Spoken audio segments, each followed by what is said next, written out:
Hello, I am Dr. Kaushik Mondal. Currently, I am working as senior resident in SSKM Hospital in Kolkata. I am a practicing nephrologist right now.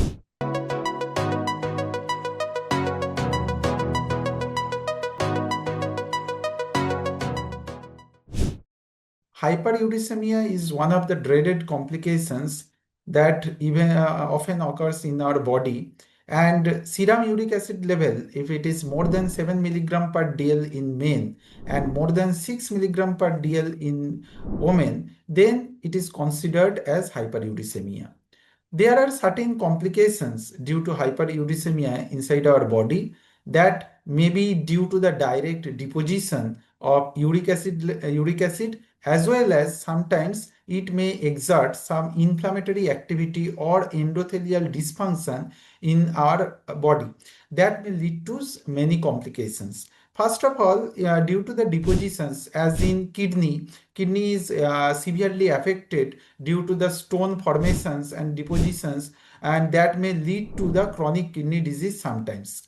Besides that, if uric acid is deposited in the bones and joints, it may produce gout and it may lead to the bony damage. As well as, along with that, it may produce some endothelial dysfunction that may produce the cardiovascular disease and increase incidence of stroke and hypertension.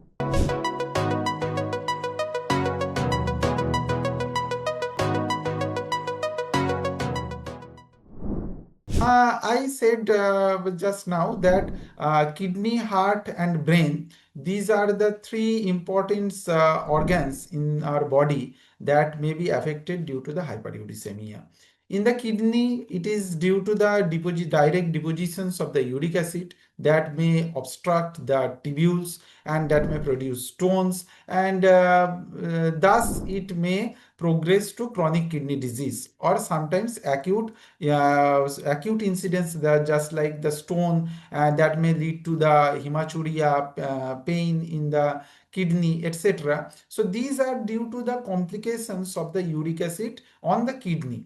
In the brain and heart, it produces some endothelial dysfunction, that is some damage inside the vascular endothelium, and it exerts the inflammatory activity, and thus in the brain there is increased chances of stroke. In the heart, it directly leads to the hypertension and sometimes the increased incidence of the heart attack and cardiac failure. So definitely I support the fact that hyperuricemia directly or indirectly can hamper the activity of kidney, heart, and brain, and leading to so much complications.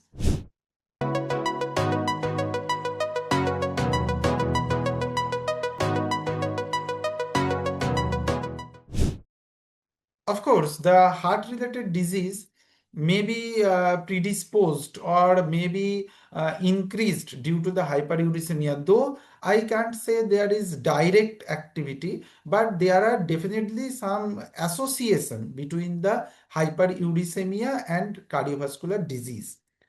Regarding your second question, that is obesity, of course, hyperuricemia, there are having so many risk factors. There are some modifiable risk factors and there are some non-modifiable risk factors. But obesity is one of the important risk factors in hyperuricemia that leads to the increased productions of the uric acid in the body. And by merely decreasing the body weight or correcting the obesity, we can prevent the risks of hyperuricemia. So definitely obese patients are very much prone to hyperuricemia and thus the complications due to hyperuricemia.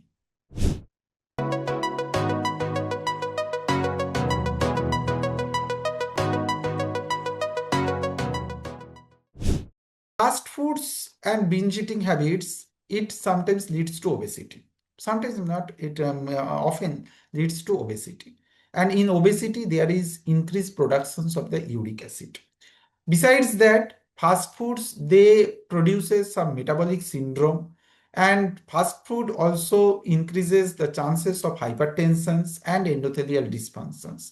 Thus, there is increased incidence of high uric acid inside body. And I must say, to prevent the complication, to prevent, first of all, to prevent the incidence of hyperuricemia, we should control our diet. We should reduce our weight. We should not take the alcohol or the sugary beverages or artificial drinks that is found often in the market. We should not avoid the taking of snacks. Rather, we should focus on taking water. We should focus taking on green vegetables, etc. So, if we control our diet and if we control taking the fast foods, we can definitely prevent the risks of hyperuricemia.